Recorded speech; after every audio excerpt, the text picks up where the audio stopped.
why not create an account under the name of the entity? Mr. Booker, why not do that? Did you guys ever talk about this solution? No. They put me in the dark. They never called me. The defendant just took up on herself to do what she did. I don't care where, if you have money, I don't care. You still have to ask permission. This is why we're here. Also, another reason why on account of John Millhouse. When he get in a situation, he shuts down.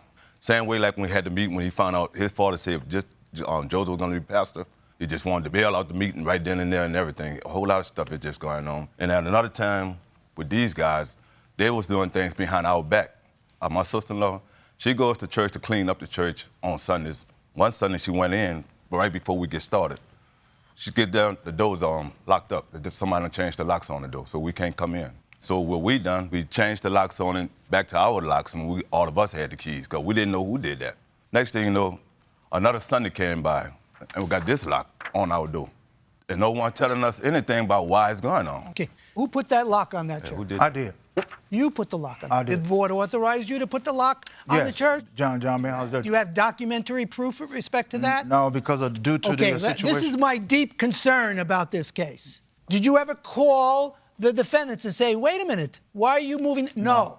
Yet, you accuse her of being a thief, a woman who's been a member of the church for 40-some-odd years. You accused her of stealing.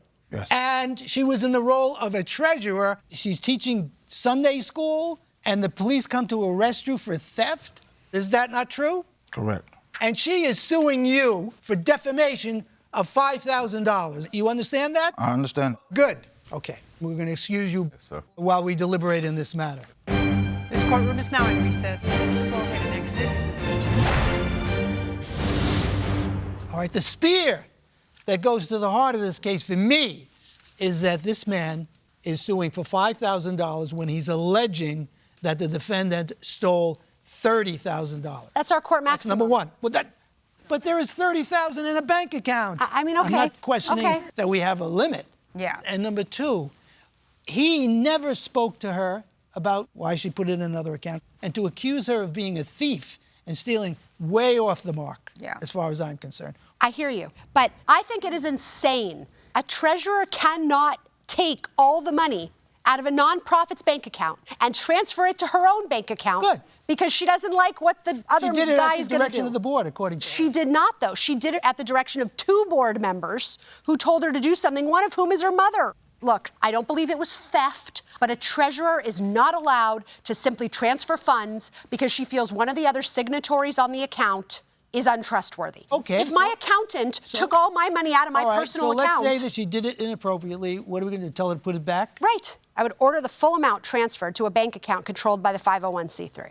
Yeah, I don't have a problem with that. I don't either. Yeah. They can go back to their jurisdiction and get a declaratory judgment about what the situation is. I think that even though those on the side of the defendant may be more likable and personable, I think they're both equally at fault here. It's much more than likable. There's a lot of issues with the plaintiff's behavior here. Yes, he was very angry, and he said very little about the issue.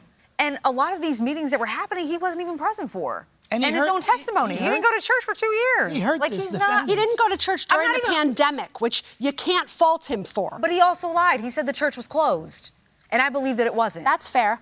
That's fair. All right, so I think he defamed her. I definitely think he defamed her. He defamed her. And there was nothing here that gave him a reasonable basis under these circumstances. There is. She's the treasurer who, without authorization from him or the board... He was aware where the money was.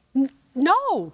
But did he have a basis initially to levy that accusation? I don't know. Oh, no. I think he's defamed her because we don't have any proof that she's used this money. He was negligent. For her own personal use. He was negligent in making And until he knew for certain, he didn't need to call the cops twice and have them come to a Bible study or Sunday service. So you think she's defamed to the tune of $5,000? Yeah, I think it's at least $5,000. Look, accusing someone of a crime is defamation per se, right? It's per se. You don't have to prove damages. So I agree there's been defamation. I would dissent from the amount. I would award $1,000 for the defamation. All right. We have a verdict. We're dismissing the complaint without prejudice. We're granting the defendant's counterclaim $5,000. I dissent as to the amount. All right. We have a verdict.